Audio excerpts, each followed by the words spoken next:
Welcome to this virtual visit, where we will find out about one of the most treasured buildings here in the United Kingdom. But first, have you noticed that we are standing outside some rather amazing gates? These gates were designed and constructed over 100 years ago to celebrate the life and reign of a very important person. Have a think about who that person might have been and look closely at the gates to decide why they are special. See how intricate the patterns are and the extravagant gold plating. On a sunny day, the gates glow so brightly. When these gates were made, many countries around the world were part of what was known as the British Empire. One of these countries was Canada. Canada is in North America, and like most countries that were part of the empire, such as Australia and India, they are now independent states. However, back in 1911, all of these countries were ruled by Great Britain, and the gates were a gift from Canada on behalf of its people.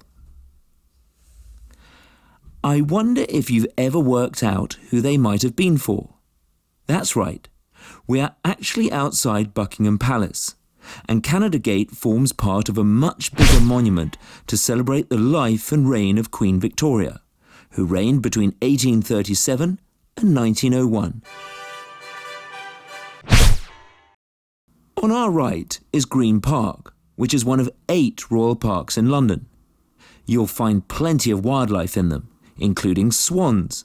Did you know the Queen owns all the swans in England? Let's cross over Constitution Road to the palace.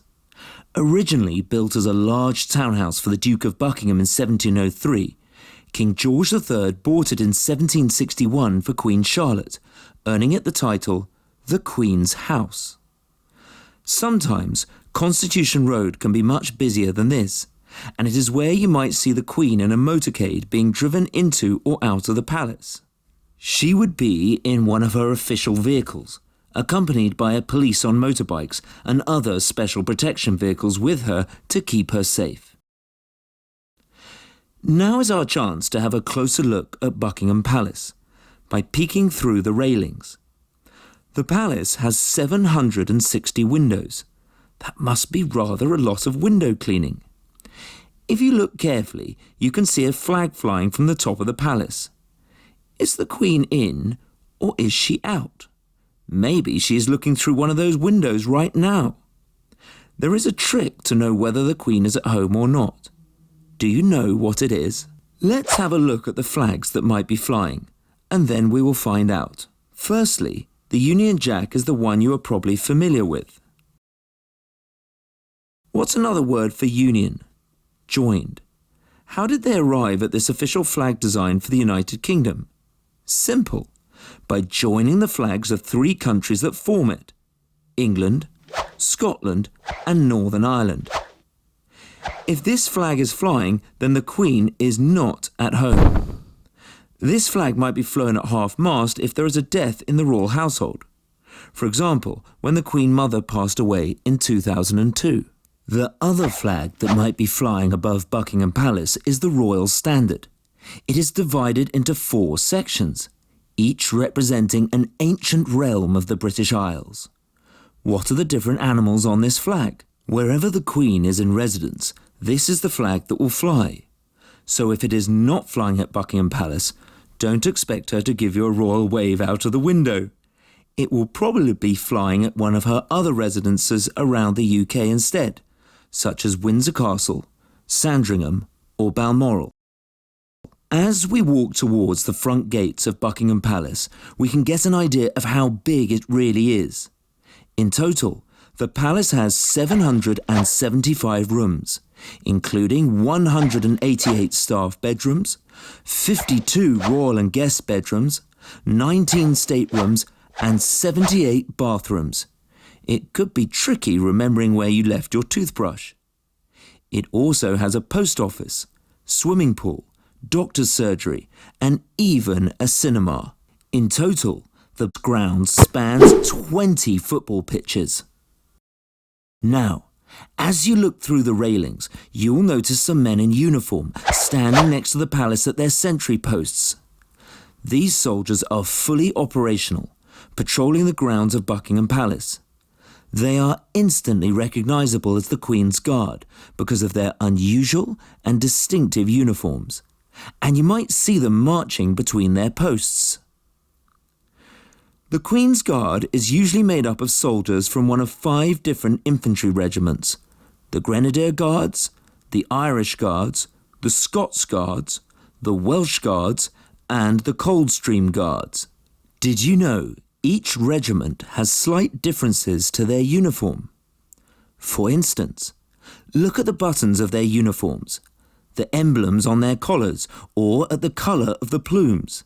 That's the feathery bit on their hats. The Welsh Guards have a symbol of a leek on their collars. Each regiment also has a mascot. One especially famous ceremony to look out for is the changing of the guards, which happens in the forecourt of Buckingham Palace. Millions of people each year go to watch this event, which occurs daily in the summer months. It can get very busy, and you have to find a good spot to watch the soldiers marching past with their own military music being played by their regimental band. The red uniforms that are worn by the Queen's Guard were first adopted in the 1600s and remained battlefield dress until the late 19th century. Why do you think soldiers would once have dressed in red when modern uniforms are camouflaged? There are numerous ideas about this, one being that in the 1600s, red dye was cheap and plentiful, which meant it was easier to create a uniform of the same colour. Can you think of any other reasons? The bearskin caps are another story. They look very hot to wear, don't they? They are almost half a metre tall, at 45.7 centimetres, the same as the Queen's 2 corgis, Vulcan and Candy, and weigh over half a kilogram, the same as a bag of sugar. The bearskins have been worn since 1817, following the defeat of Napoleon's French Imperial Army at the Battle of Waterloo. They are made from the fur of Canadian black bears. Just a word of warning. If you ever visit Buckingham Palace, the Queen's Guard are highly trained soldiers and will not talk to you. Not even if you tell a joke or do a silly dance. Be careful not to get in their way when they are marching from post to post, or during the changing of the guard. If you do, you'll hear a loud shout of, "Make way for the Queen's Guard!" You might think that with all these soldiers around the palace, that no one would ever get into the building uninvited. But there have been occasions where security has been breached. Do you think you'd have the discipline to be a Queen's Guard soldier? You must stand completely still for 10 whole minutes.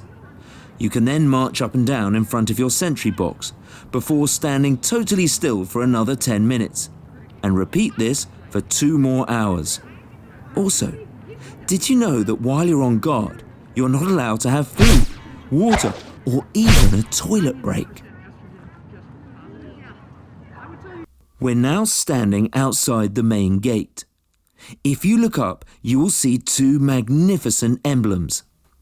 These regal decorations were made in Bromsgrove and depict the royal coat of arms, a lion symbolising England and a unicorn symbolising Scotland.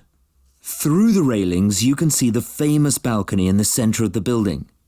It was here that in 1851, Queen Victoria waved to the crowds to celebrate the opening of London's great exhibition in Hyde Park. After that, it became tradition for the royal family to greet the public from this balcony for all sorts of celebrations. During royal weddings, it's become a tradition for the newlywed royal couple to share their first kiss as a couple from the balcony. One particularly famous balcony moment was when the royal family and Prime Minister Winston Churchill appeared on the balcony to celebrate the end of World War II in 1945. Here you can also see a young Princess Elizabeth standing on the right. She would become Queen 7 years later.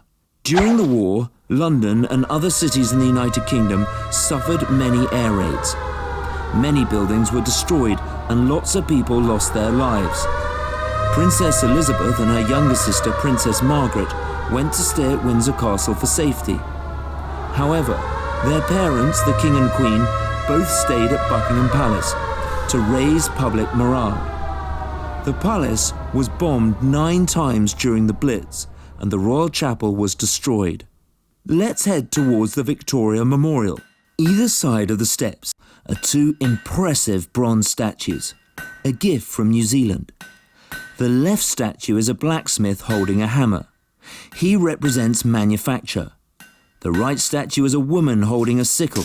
She represents agriculture. We are now looking directly at the Victoria Memorial. This imposing monument is 25 metres tall and is the memorial's centrepiece. Queen Victoria was the United Kingdom's second longest serving monarch after our current Queen Elizabeth. Victoria was born in 1819 and took the throne at just 18 years old. She married her cousin Prince Albert, and they had 4 sons and 5 daughters. During her reign, Britain's power in the world reached its height and became the largest empire in history. The Victorian age was a time of tremendous change in Britain. At the start of Queen Victoria's reign, most people in Britain lived in villages and worked on the land. But by the end of her 64-year reign, the majority of the population lived and worked in towns and cities. So many things we take for granted today were first invented during Victorian times. Telephones, electricity, toilets, bicycles, to mention but a few. During this time, there was also a huge expansion of railways throughout the country, making it a lot easier for people to travel. In fact, the railways were so important, a single time zone was created across the United Kingdom to help the trains run on time. Because of the significance of the Victorian era and her position as queen of a vast empire, she has become one of the most well-known and celebrated monarchs in British history. Upon Victoria's death in 1901, plans to build a monument to her in front of Buckingham Palace began, but it took 23 years for it to be completed. The memorial was so elaborate and expensive that it was funded by public donations from across the British Empire. Each element of the memorial represents Victoria's life and personality. The golden-winged goddess Victoria stands at the top of the monument. She is the Roman goddess of victory and represents Britain's position as a global power during the Victorian era. There are also winged angels which signify Queen Victoria's personal qualities: honesty, truth, and constancy. The figure we are facing is motherhood, suggesting Victoria as the matriarch of the empire she presided over. Let's walk up to the monument. The stone steps that we are walking up are made of limestone from Portland in Dorset, but the monument itself is made of marble from Greece and Italy. As we walk around, we can see the angel Truth up close. Can you see what she is holding? At the back of the monument is a huge statue of Queen Victoria herself, looking out over the Mall, a very long, wide and elegant tree-lined road. The surface of the Mall is coloured red to give the effect of a giant red carpet leading up to Buckingham Palace. And here's our final stop, the Mall, a long straight road that leads from Buckingham Palace to Trafalgar Square. Imagine it's your coronation day. 1 million people have gathered on the Mall to witness the start of your reign. Give the crowds your best royal wave and imagine the heavy and priceless St. Edward's crown on your head as they chant, "Long live the Queen," or King. The Mall is also the route for the Trooping of the Colour, an annual event in June to mark the official birthday of the Queen. Thank you for virtually visiting Buckingham Palace today. Just to summarise, you've discovered that the Canada Gate is not just a gate, but part of a larger memorial to Queen Victoria. Next time you see a swan, you'll know who it belongs to. You now know exactly how to tell if the Queen is home. You've perfected your Queen's Guard walk. We've seen where Winston Churchill and a young Princess Elizabeth stood on Victory in Europe Day in 1945. And finally, you have even pretended to be the king or queen whilst looking down the Mall.